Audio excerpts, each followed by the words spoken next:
तो चलिए आज बात करते हैं इतिहास के सबसे महान ओलंपियन की। नहीं, ये सिर्फ मेडलों की गिनती के बारे में नहीं है। ये कहानी है माइकल फेल्प्स की, उस इंसान की जिसने स्विमिंग को हमेशा के लिए बदल दिया।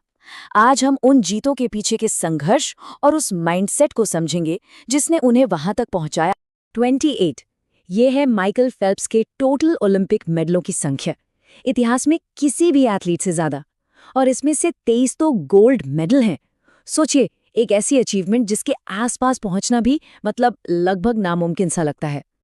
लेकिन क्या इस बात पर कोई यकीन करेगा कि ये चैंपियन, ये लेजेंड एक वक्त पर एक ऐसा बच्चा था जिसे अपना चेहरा पानी में डालने से डर लगता था?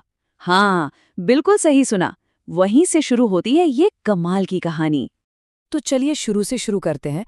फेल्प्स का सफर कोई सीधा रास्ता नहीं था जीत की तरफ। ये भरा हुआ था चुनौतियों से, मुश्किलों से और एक ऐसी जिद से, खासकर उनके बचपन के दिनों में। जब माइकल सिर्फ 9 साल के थे, उन्हें ADHD यानी attention deficit hyper activity disorder से डायग्नोज किया गया। उनके टीचर्स काफ़ी परेशान थे। उन्हें लगता था कि माइकल की जो ये एनर्जी है और वो किसी भी चीज़ पर ठीक से फोकस नहीं कर पाते, ये उनकी सक्सेस के रास्ते में एक बहुत बड़ी रुकावट बनेगी। लेकिन उनकी माँ डेबी ने हार नहीं मानी। उन्होंने माइकल की दुनिया को उसके इंटरेस्ट के हिसाब से ही बना दिया। पढ़ने के लिए उसे अखबार का स्पोर्ट्स सेक्शन देती थी और मैथ्स के लिए स्विमिंग से जुड़े हुए सवाल बनाती थी। स्विमिंग की जो डिसिप्लिन रूटीन थी ना, उसने माइकल की एनर्जी को एक सही डायरेक्शन दी। जब टीचर्स कहते थे माइकल ये नहीं कर सकता, तो डेबी उनसे पूछती थी आप उसकी मदद के लिए क्या कर रहे हैं। और फिर उनकी जिंदगी में आए कोच बॉब बोमन। ये एक ऐसी पार्टनरशिप थी जिसने ना सिर्फ एक स्विमर बल्कि एक मेंटली स्ट्रांग चैंपियन को तैयार किया। बोमन की एक फिलॉसफी थी जो 3 स्टेप्स में बटी हुई थी। पहला था इमेजिनेशन, मतलब एक ऐसा सपना देखना जो आपको अंदर से जोश दे। दूसरा चैलेंज, यानी उस सपने को सच करने के लिए रोज मेहनत करना, एक एक डिटेल पर काम करना। और तीसरा हाई परफॉर्मेंस, जो सारी मेहनत का एक नेचुरल रिजल्ट होता है। और यहाँ एक बहुत ही इंटरेस्टिंग चीज है, बोमन विजुअलाइजेशन पर यानी मानसिक कल्पना पर बहुत जोर देते थे। वो फेल्प्स से कहते थे कि अपने दिमाग में एक परफेक्ट रेस की फिल्म चलाओ। मतलब पूल में उतरने से पहले ही वो क्लोरीन की महक को फील करते थे, पानी की आवाज सुनते थे और खुद को जीतते हुए देखते थे। हाँ, ये भी सच है कि फेल्प्स को कुदरत से कुछ एक्स्ट्रा ऑर्डिनरी फिजिकल एडवांटेजेस मिले थे। ऐसा लगता था जैसे उनका शरीर स्विमिंग के लिए ही बना हो। उनका धड़ एक 205 सेंटीमीटर लंबे इंसान जैसा था, लेकिन उनके पैर 182 सेंटीमीटर के इंसान के थे, जो उन्हें पानी में एक परफेक्ट एडवांटेज देता था।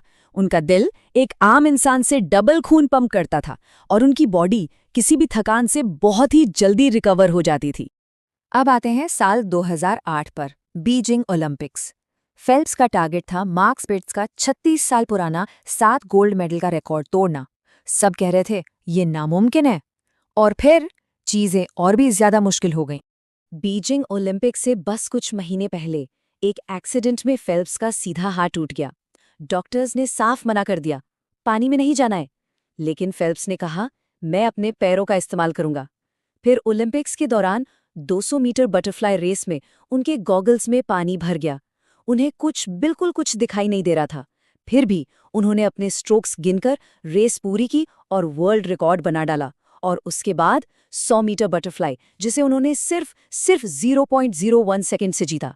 ये सब सालों की तैयारी का नतीजा था। और आखिर में उन्होंने वो कर दिखाया जिसे सब नामुमकिन मान रहे थे।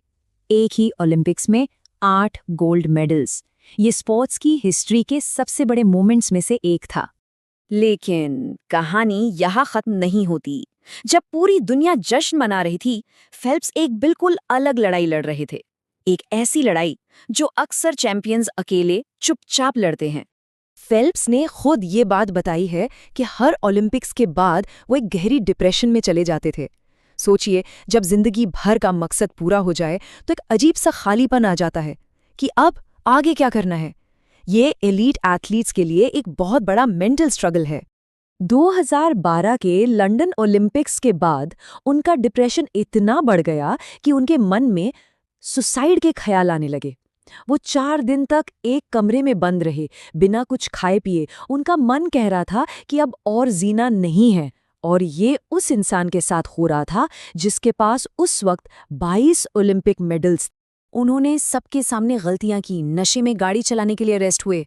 वो उनकी जिंदगी का सबसे निचला पॉइंट था, लेकिन शायद वहीं से उन्हें एहसास हुआ कि मदद मांगना कोई कमजोरी नहीं है। उन्होंने प्रोफेशनल हेल्प ली और अपनी शर्तों पर वापसी करने का फैसला किया। 2016 में रियो के अंदर 5 और गोल्ड मेडल जीतने के बाद फेल्प्स ने स्विमिंग को हमेशा के लिए अलविदा कह दिया। लेकिन उनका मिशन अब पूल के अंदर नहीं था। असल में 2008 में ही उन्होंने माइकल फेल्प्स फाउंडेशन की शुरुआत कर दी थी। मतलब जिस खेल ने उन्हें पहले एक पहचान दी और फिर उन्हें बचाया, अब वो उसी खेल का इस्तेमाल दूसरों की जिंदगी बचाने के लिए कर रहे हैं। उनका फाउंडेशन बच्चों को पानी में सेफ रहना सिखाता है और ओपन अप नाम का एक प्रोग्राम भी चलाता है जो स्कूलों में मेंटल हेल्थ के बारे में बात करता है। उनकी विरासत अब सिर्फ मेडलों में नहीं बल्कि बचाई गई जिंदगियों में है। माइकल फेल्प्स की कहानी ये सिखाती है कि ग्रेटनेस सिर्फ टैलेंट या फिजिकल बॉडी से नहीं आती। ये आती है चुनौतियों से लड़ने से, मदद मांगने की हिम्मत रखने से और एक ऐसा मकसद ढूंढने से जो खुद से भी बड़ा हो। और ये कहानी एक सवाल छोड़ जाती है कि किसी भी काम को करने के पीछे हमारा असली क्यों क्या है, वो कौन सी वजह है जो हमें आगे बढ़ाती है। फिजिकल एजुकेशन जोन देखने के लिए आपका दिल से धन्यवाद। ऐसी ही और प्रेरणादायक कहानियों के लिए लाइक करें, शेयर करें, कमेंट करें और चैनल को सब्सक्राइब करना न भूलें।